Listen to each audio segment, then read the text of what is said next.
అందరికీ చేసినాం. ప్రతి వారం మనం ఇక్కడ కలుసుకుంటున్నాం. ప్రతి వారం ఒక కొత్త అంశం పైన మనం అంటే తెలుసుకునే ప్రయత్నం చేస్తున్నాం. కరెక్టేనా?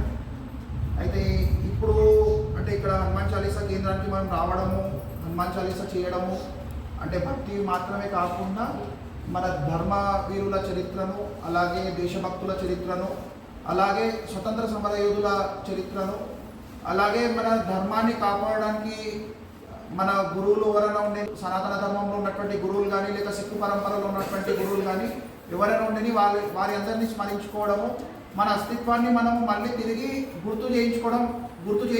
గుర్తించుకోవడానికి లేదా మనం స్మరించుకోవడానికి అని చెప్పి మనం చేస్తున్నాం.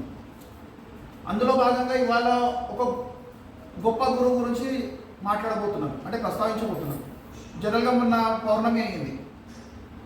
ఎప్పుడైంది పౌర్ణమి తెలుసా? వాటినా తెలుసా? తెలియదు. ఫస్ట్ సండే రోజు, కరెక్ట్. ఆదివారం రోజు పౌర్ణమి అయింది. పౌర్ణమి అయింది కొంతమందికి మాత్రం తెలుసు, కొంతమందికి తెలియదు.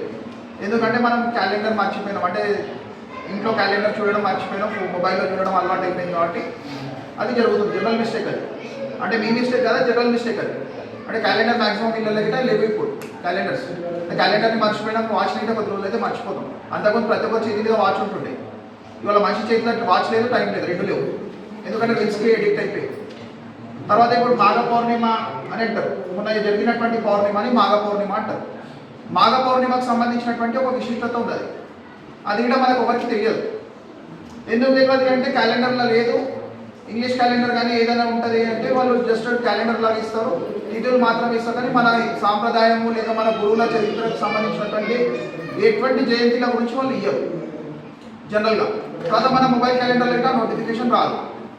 ఉమెన్స్ డే అను వాళ్ళు ఇంకొక డే అని చెప్పు, వాటర్ డే అని చెప్పు, ఇంకో డే అని చెప్పు, ఇంకా వేరే వేరే డేస్ గిట్ట అన్ని అంటే చెత్తన డేస్ అన్ని గిట్ట మనకు నోటిఫికేషన్ వస్తుంది. కానీ మన దేశంలో ఉన్నటువంటి స్వతంత్ర సమరయోధులు కానీ, దేశభక్తులు కానీ, లేకపోతే ధర్మవీరుల గురించి కానీ ఎప్పుడైనా నోటిఫికేషన్ వస్తుందా? రాదు. అదేవిధంగా మాఘ పౌర్ణిమ రోజు సంత్ రవిదాస్ జీ అని చెప్పి ఉండే, సంత్ గురు రవిదాస్. ఆ పేరు కూడా మనకు తెలియదు చాలామందికి. మీరు ఇప్పుడు తెలుసుకున్న తర్వాత ఇప్పుడు మళ్ళీ వెళ్ళి గూగుల్ చేయండి. సంత్ గురు రవిదాస్ అని చెప్పి ఉండే. వారు కాశీ పట్టణంలో జన్మించారు, అంటే వారణాసిలో జన్మించారు. జన్మించిన తర్వాత వారు ఒక గొప్ప సంతు అయినప్పటికీ వారు ఒక సమాజ సంస్కర్త ఉండే. అంటే కాషాయ ధారణ చేసిన వాళ్ళు ఓన్లీ దైవనామస్మరణ చేయడమే, దైవనామ భక్తి చేయడమే కాదు, అంటే సమాజాన్ని సంస్కరించే బాధ్యత, కర్తవ్యం కూడా వారికే ఉంటుంది కాషాయ ధారణ చేసిన వాళ్ళకి. అంటే ఓన్లీ ఎప్పుడు శ్రీకృష్ణుడు ఒకవేళ ఫ్లూట్ పట్టుకొని ఫ్లూటే వాయించుకుంటే సుదర్శన చక్రం ఉపయోగించకపోతుండే, ధర్మ సంస్థాపన కాకపోతుండే. అదేవిధంగా గురు రవిదాస్ గారు సమాజ సంస్కర్త ఎట్లయిండు అంటే అప్పుడు కులాచారాలు ఎక్కువ ఉండేవి, పట్టింపులు ఎక్కువ ఉండే. ఆ కులాచారాలని తొలగించాలి, మనం అందరం హిందువులందరం సమైక్య భావంతో ఉండాలి, కలిసికట్టుగా ఉండాలి. ఏదైతే కులాచారాలు ఉన్నాయో అవి అన్ని పక్కకు పెట్టి అందరం సమానత్వ భావంతో ఉండాలి, కలిసిమెలిసి ఉండాలి. అప్పుడే హిందూ సమాజం అనేది సురక్షితంగా ఉంటుంది. లేకపోతే ఇంకొవరు వస్తారు, దండయాత్ర చేస్తారు, మనం మళ్ళీ బానిసలు చేస్తాం. అది కావద్దు అన్న భావనతో సమైక్య భావన కోసం అని చెప్పేసి వారు ఒక సమాజ సంస్కర్త, అంటే సోషల్ రిఫార్మర్ అని అంటాం ఇంగ్లీష్లో అయితే మనం. అయితే ఆ విధంగా ఉండేవారు. అందులో వారి యొక్క భక్తి, అంటే వారి యొక్క భక్తి యొక్క ఉదాహరణ చెప్తాను. అంటే మీరు అందరూ ఆశ్చర్యపోతారు వారి భక్తి ఎంత ఉదాహరణ చెప్తే. వారి భక్తి ప్రభావం ఏంటిదంటే గురు గోరఖ్నాథ్ జీ ఎవరు అంటే గోరఖ్నాథ్ మఠ్ అప్పట్లో ఉన్నటువంటి, అంటే వారి ద్వారానే స్థాపించబడ్డటువంటి గోరఖ్నాథ్ మఠ్. ఇప్పుడు మహంత్ ఎవరు అంటే మన పూజ్యులు ఉత్తరప్రదేశ్ ముఖ్యమంత్రి యోగి ఆదిత్యనాథ్ గారు గోరఖ్నాథ్ మఠ్ మహంత్ వారు. అంటే ముందు మహంత్, తర్వాత ముఖ్యమంత్రి. కానీ వారు మహంత్గానే ఉన్నారు ఇప్పటికీ కూడా. అంటే ముఖ్యమంత్రి మన ముందర ఉన్నారు, కానీ వారి యొక్క పొజిషన్ ఏంటిదంటే మహంత్, గోరఖ్నాథ్ మఠ్కి మహంత్. అయితే స్వయంగా గోరఖ్నాథ్ జీ రవిదాస్ గారి దగ్గరికి వెళ్ళి భిక్షాటన అడుగుతారు. భిక్షాటన అడిగిన సమయంలో రవిదాస్ జీ ఏం చేస్తుంటారు అంటే చెప్పులు కుడుతుంటారు. అంటే తోలు చెప్పులు కుట్టేవారు. వారి యొక్క వృత్తి అది. అంటే సంత అయినప్పటికీ ఆహారం కోసం వృత్తి కావాలి కదా, వారి యొక్క వృత్తితోటి వారు చెప్పులు కుడుతుంటారు. అయితే తోలు నీళ్ళలో నానబెట్టి మెత్త చేసి కుడుతుంటారు. మీరు వచ్చి భిక్షాందేయి అని అడుగుతారు. గోరఖ్నాథ్ జీ గోరఖ్నాథ్జీ చరిత్ర మళ్ళీ వేరే చాలా పెద్ద ఉంది. అంటే చాలా పెద్ద గొప్ప వ్యక్తి వారు. అంటే వారి యొక్క ధర్మ ఇదిలో చూసినా కానీ లేక సాధన కానీ చాలా గొప్పది వారు. అయితే రవిదాస్జీ గారి చేతిలో నీళ్ళు ఉంటాయి కదా, అవే నీళ్ళు తీసుకొని కమండలంలో వేసేస్తారు. ఏదైతే నీళ్ళలో తోళ్ళు నానిపిన నీళ్ళు ఉన్నాయి కదా, అవే నీళ్ళని ఇట్లా చేతిలో తీసుకొని ఇట్లా కమండంలో పోషిస్తారు. అంటే భిక్షాందేవి అంటే ఎవరైనా ఇవ్వాలి, తినడానికి ఆహారమో లేకపోతే పండు ఏదో ఒకటి ఇవ్వాలి కదా. వారి చేతిలో ఏదైతే నీళ్ళు ఉన్నాయో అవే నీళ్ళని వేసేస్తారు.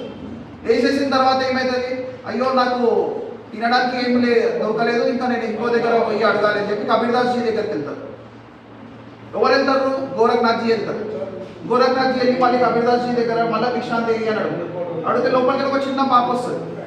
చిన్న పాప వచ్చిన తర్వాత ఆ పాప అంటే అదే మీరు గోరఖ్నాథ్జీ కదా, మీరు గోరఖ్ కాక అంటారు.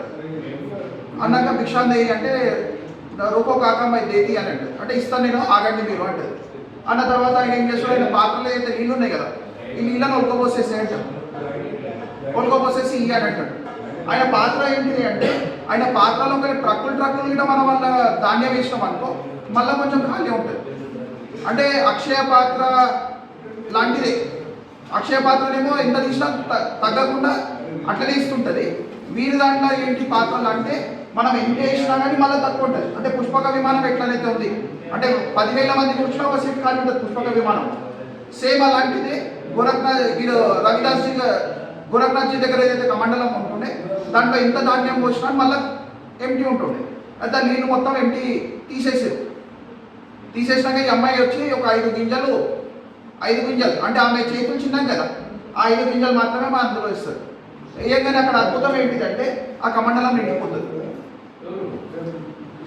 ఎప్పుడైతే వారి కమండలం ఎంత పోసినా కానీ ట్రక్కులు పోసినా నిండది. ఈ అమ్మాయి 5 గింజలు వేయగానే నిండిపోతుంది. అది ఎందువల్ల నిండిపోతుంది ఆలోచించగలుగుతారు వాళ్ళ? మనసు పూర్తిగా కాదు. ఎవరైతే రవిదాస్జీ భక్తి ఉంది కదా, ఆయన భక్తి యొక్క ప్రభావం అది. అంటే సంత్ రవిదాస్జీ చేతి ద్వారా అయితే నీళ్ళు అందులో పోసింది కదా, ఆయన భక్తి భావం సమర్పిత భావంతో నీళ్ళు పోసిండు. ఆయన చేతిలో ఏది ఉందో అది పోసేసిండు అంతే. ఆ భక్తి ప్రభావం ఏమైందంటే వారి యొక్క కమండలానికి ఆ శక్తి వచ్చింది. అంటే భక్తి ప్రభావం ఏ విధంగా ఉంటుందని చెప్తున్నా. అంటే భక్తి ప్రభావం ముందల ఎంతటి వస్తువు అయినా కానీ కరిగిపోవాల్సిందే. అంటే భగవంతుడైనా కలుగుతాడు, ఎంతటి వస్తువు అయినా కలుగుతుంది భక్తి ముందల. అయితే అటువంటి భక్తి సంత్ రవిదాస్ గారిది. అయితే వారి యొక్క జయంతి మనకు మాఘ పౌర్ణిమ రోజు ఉంది. ఇది మనకు ఎవరు ఎక్కడే చెప్పరు. ఇవి తెలుసుకోవాలంటే ఏం చేయాలి, మనము హనుమాన్ చాలీసా కేంద్రానికి రావాలి. హనుమాన్ చాలీసా కేంద్రానికి వస్తే ఏమవుతుంది అంటే ఇట్లాంటి చరిత్రలు మేము తీసుకొని వస్తాం. అంటే ఇట్లాంటి చరిత్రలు తీసుకురావడంతో ఏమవుతుంది అంటే మన లోపల భక్తి భావం వస్తుంది, మన లోపల పురుషార్థం వస్తుంది, మన లోపల ధర్మవీరులాగా మన కర్తవ్యంని మనం గుర్తు చేసుకోగలుగుతాం. అంటే మనం కూడా ఒక ధర్మయోధులం కాగలుగుతాము, మనం కూడా దేశం కోసం ఆలోచించగలుగుతాము, మన ధర్మ సంరక్షణ గురించి ఆలోచించగలుగుతాము, మన చుట్టుపక్కల వారి యొక్క సమస్యలను కూడా ఆలోచించగలుగుతాం. అంటే హనుమాన్ చాలీసా కేంద్రానికి రావడంతో మీకు ఇది తెలుస్తుంది. మిగతా మీకు ఏదైనా రీల్స్లో కనిపించిందా ఇట్లాంటిది? కనిపించేది ఇట్లాంటి రీల్స్. రీల్స్లో ఏం కనిపిస్తుంది అంటే మొత్తం పూర్తిగా కనిపిస్తుంది. అంటే నేను ఈ మాట ఎందుకు అంటున్నానంటే మీకు ప్రాక్టికల్గా తెలియాలి కాబట్టి చెప్తున్నా. అంటే రీల్స్లో ఏం కనిపిస్తుంటే అదే కనిపిస్తుంది. కానీ ఇట్లాంటి విషయాలు తెలుసుకోవాలంటే ఖచ్చితంగా మీరు ఇట్లాంటి కేంద్రానికి వస్తేనే మీకు ఇట్లాంటి విషయాలు తెలుస్తాయి. ఇట్లాంటి విషయాలు తెలిస్తే ఏమవుతుంది, మన ధర్మాచరణ అనేది మనం సరిగ్గా నిర్వర్తిస్తాం. మనకు ఆర్థిక సమయం అయింది. 18+ ఉన్నోళ్ళు ఎవరున్నారో అడగండి, అడిగి ఓటర్ ఐడి తీసుకోవాలి. ఆ ఓటర్ ఐడి మనకి ఎంత అది ఇప్పుడు స్టార్ట్ అయిపోయింది. కొన్ని ఏరియాలో పెడుతున్నారు. మీ సేవలో ఆన్లైన్లో కూడా వేసుకోవచ్చు. అయితే మన దాని ఉపయోగం ఏంది?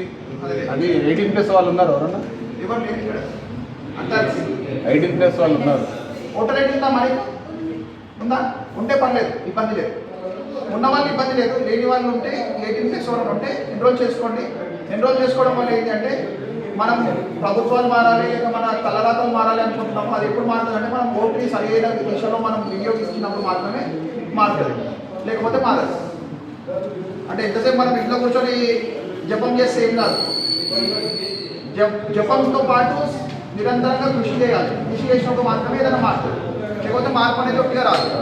అయితే ఓటు హక్కు అనేది అంటే దేశవాసులకు అందరికీ అంటే పౌరులందరికీ కూడా ఒక హక్కు ఇచ్చింది రాజ్యాంగం. ఆ హక్కుని ఒకవేళ మనం సరైన దిశలో ఒకవేళ వాడుకున్నాం అనుకో సరైన నాయకత్వాన్ని తీసుకురావచ్చు, సరైన అంటే ఒక పాలకుని తీసుకొచ్చి మనం కూర్చోబెట్టవచ్చు ఒక హోదాలో.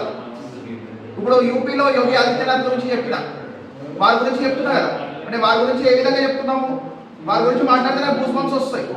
ఎందుకంటే వారి యొక్క సేవలు ఆ విధంగా ఉన్నాయి. అట్లాంటి ఒక నాయకులుగా మనకు కావాలనుకుంటే మన ఓటు హక్కుని సరైన దిశలో మనం వాడినప్పుడు మాత్రమే అది అవుతుంది, లేకపోతే కాదు. అంటే మనము నాన్ పొలిటికల్గా మనం నిర్వహించేది ఇది.